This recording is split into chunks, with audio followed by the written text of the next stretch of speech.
Bonjour à tous. Aujourd'hui, nous allons partager sur la force de la piété, puisque nous sommes dans un temps où malheureusement ceux qui se disaient être chrétiens ou chrétiens de nom ou pratiquaient la foi chrétienne ont malheureusement l'apparence de la piété. Donc, on va commencer dans le livre de Timothée, 2 Timothée 3 au verset 1.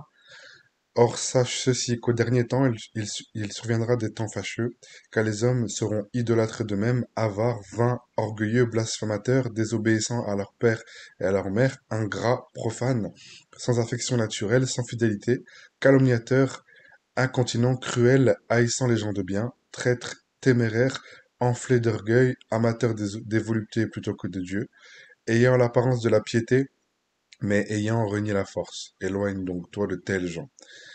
Donc, effectivement, nous sommes dans ce temps où, on va dire que les chrétiens ont l'apparence de la piété, mais ils renient, ils en renient la force. Alors, effectivement, c'est pas tous les chrétiens, hein, parce qu'il y a toujours un reste, hein, le Seigneur a toujours son propre peuple qu'il a choisi et mis à part avant la fondation du monde. Ce ne sont pas des gens parfaits, ce ne sont pas une caste supérieure, mais ce sont des gens, des hommes et des femmes qui cherchent véritablement à le servir et à le craindre.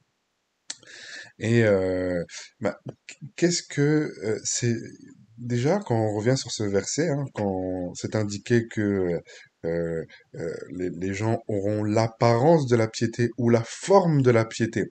Donc la piété, qu'est-ce que c'est, hein, le Larousse nous en parle, c'est un attachement fervent aux devoirs et aux pratiques de la religion. Donc voilà, ça c'est la définition du Larousse. Et le grec, qui est le terme eusebia, qui veut dire la révérence, le respect, la piété envers Elohim.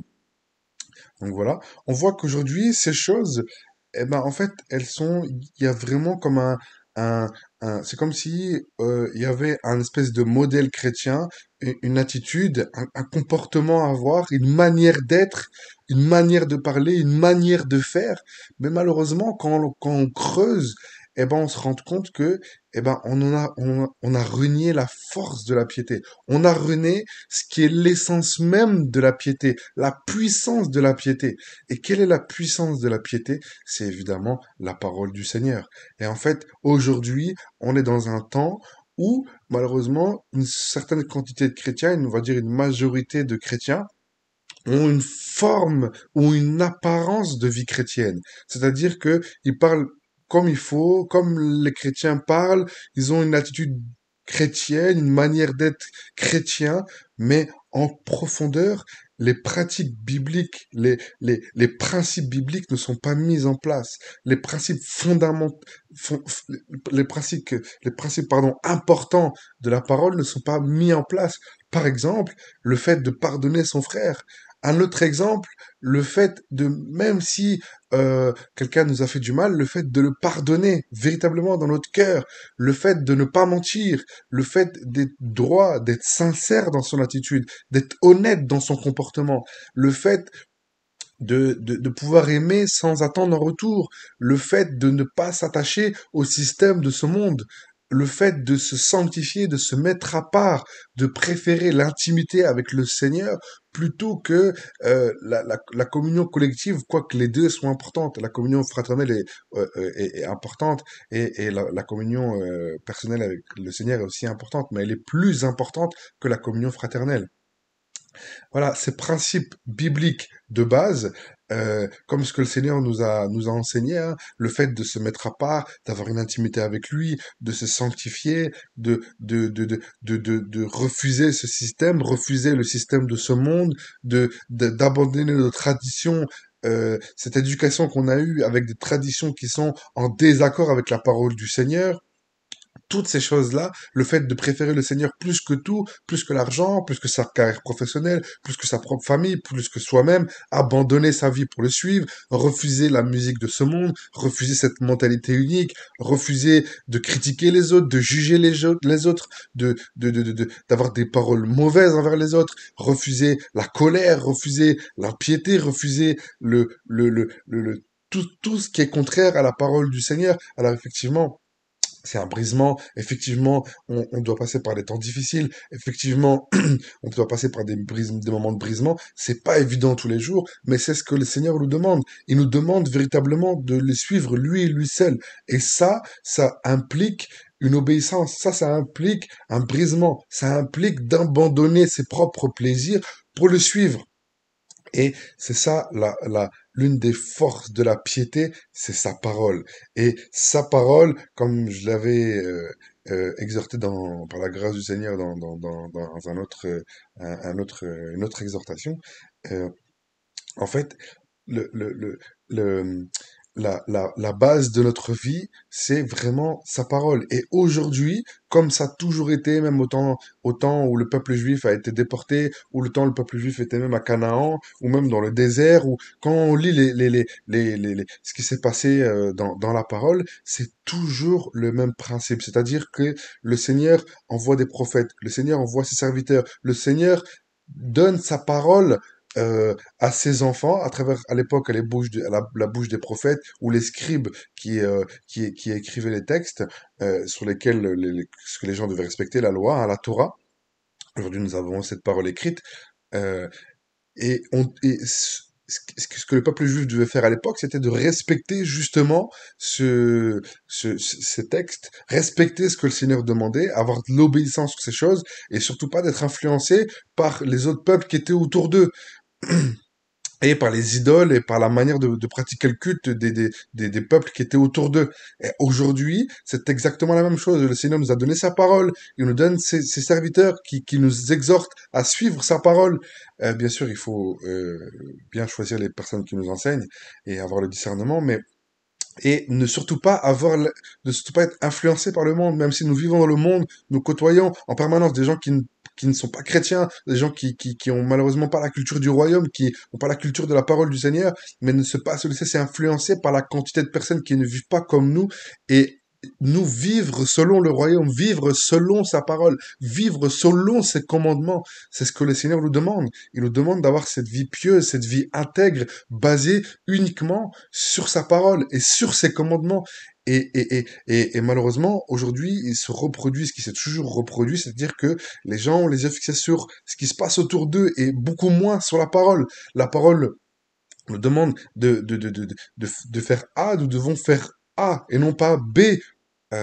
Voilà, c'est très important de comprendre ça, d'avoir les yeux rivés sur sa parole, parce que l'une des forces de la piété, l'une des puissances de la piété, c'est la parole du Seigneur. C'est ça que nous devons mettre en pratique, et c'est ça qui est abandonné aujourd'hui au profit des traditions, au profit de la culture de pays. En France, nous allons mettre beaucoup plus l'accent sur la réflexion. Nous allons dire que il y a pas de, un chrétien ne peut pas être lié par les démons, il n'y a pas de délivrance. Dans d'autres cultures, on va mettre justement l'accent sur cette puissance euh, trop sur cette puissance, qu'elle vienne de la magie ou qu'elle provienne du Seigneur, peu importe, hein, tant que il y a du spectacle, c'est ce que les gens recherchent. Ils recherchent du spectacle, ils recherchent une forme de puissance, mais sans rechercher vraiment dans les Écritures. Voilà. Donc, en fonction de la culture et du pays dans laquelle on vit, dans laquelle on a été éduqué, eh ben, on est influencé par ça. On est influencé par ce mode de pensée et ce qui nous détourne aussi de la parole du Seigneur. Aujourd'hui, effectivement, nous avons tous notre culture, nous avons tous nos origines. C'est ce que le Seigneur a permis, que nous vivons dans tel ou tel pays. Nous ne devons pas tout rejeter, être sectaires, mais nous devons nous dire que euh, nous sommes avant toute chose citoyens du royaume, vivant dans tel pays, en France, en Allemagne, en Belgique, peu importe, en Algérie, au Maroc, ou peu importe dans quel pays nous vivons, mais nous sommes d'abord citoyens du royaume, avec la culture du royaume. Et la culture du pays dans laquelle nous vivons vient ensuite. Et elle ne doit pas s'opposer à ce qui est écrit dans la parole du Seigneur. Et quand on revient un petit peu en arrière dans l'histoire de l'Église, quand on voit par exemple l'Église catholique, par exemple, l'Église catholique depuis sa fondation a toujours dévié de la parole du Seigneur. Voilà pourquoi elle est ce qu'elle est aujourd'hui, c'est-à-dire qu'elle est morte hein, spirituellement et avec toutes les déviances qu'on peut entendre, la pédophilie, etc. Puisque la parole n'est pas au centre de les enseignements de cette Église. L'Église protestante qui a voulu se réformer et se séparer de l'Église catholique a commencé, bien sûr, avec la parole du Seigneur, mais au fur et à mesure du temps, il y a il y a une, une fissure entre la parole du Seigneur et ce qui était enseigné dans les églises protestantes. Voilà pourquoi nous avons des centaines et des centaines de courants qui ont fait leurs propres églises, interprétant de différentes manières la parole du Seigneur et au lieu d'être unis, faire partie d'un seul corps, ben, tout s'est craquelé, tout s'est fissuré pour créer plein de petits groupes de chrétiens. Et aujourd'hui, la majorité des enseignements qui sont donnés dans les églises protestantes, beaucoup de l'enseignement se sont éloignés de la parole pure de l'évangile. Alors avoir une assemblée parfaite, ça n'existe pas, mais effectivement, on doit toujours faire en sorte de s'approcher au maximum des Écritures, avoir une vie au quotidien et une manière de pratiquer le culte qui est toujours en accord avec la parole. Comme l'exemple que je vous prenais tout à l'heure, dans les églises traditionnelles en France, euh, euh, de type euh, évangélique ou autre, peu importe, on va nous dire que un chrétien ne peut pas être lié par les entités démoniaques, que on peut pas faire de délivrance parce un chrétien ne peut pas être lié par les entités démoniaques. On va nous dire que il faut faire des cures d'âme, de la psychologie chrétienne. On va nous dire que pour mieux comprendre la parole, il faut faire de la théologie. Et voilà, non, le Seigneur ne s'apprend pas à l'école, il s'apprend grâce à son esprit. Alors, on peut faire des études bibliques, on peut voilà être renseigné par les gens qui ont vraiment cette grâce-là de connaître la parole. Mais de là, aller à l'école pour apprendre le Seigneur, non, nous avons tous le Saint-Esprit. Et le Seigneur nous apprend à le connaître, nous apprend dans la profondeur à savoir qui il est. Voilà, donc ça, il y a déjà une déviance de ce côté-là dans d'autres assemblées. On va nous dire, non, le Seigneur, pour te bénir, tu dois donner de l'argent, tu dois donner la dîme. Quand tu vas voir un prophète, tu dois donner l'offrande du prophète. Quand tu vas te marier, il faut payer la dot. Voilà, toutes les traditions culturelles qui sont en désaccord avec la parole, qui n'ont aucun fondement biblique ou non plus applicable aujourd'hui sur la grâce. Donc voilà, toutes ces choses font qu'il y a l'apparence de la piété, mais on en a renié la force de dire sa parole. Et le combat aujourd'hui que nous avons en tant que chrétiens, c'est garder cette parole, garder la pureté de cette parole, garder les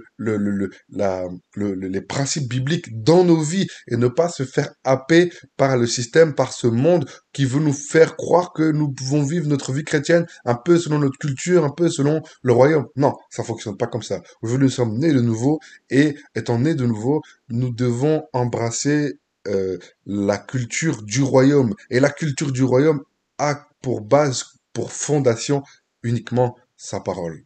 Donc soyez bénis et fortifiés et ne devenons pas des chrétiens d'apparence, mais soyons des chrétiens en profondeur, parce que le Seigneur sonde les cœurs et les reins de nos vies, il sonde nos vies et il connaît nos cœurs, il connaît les motivations de nos cœurs. On peut pas être des chrétiens parfaits, mais on tend à la perfection, on cherche à suivre le Seigneur et à suivre ses commandements, sa parole et ce que lui nous demande. Soyez encouragés et bénis au nom de Jésus.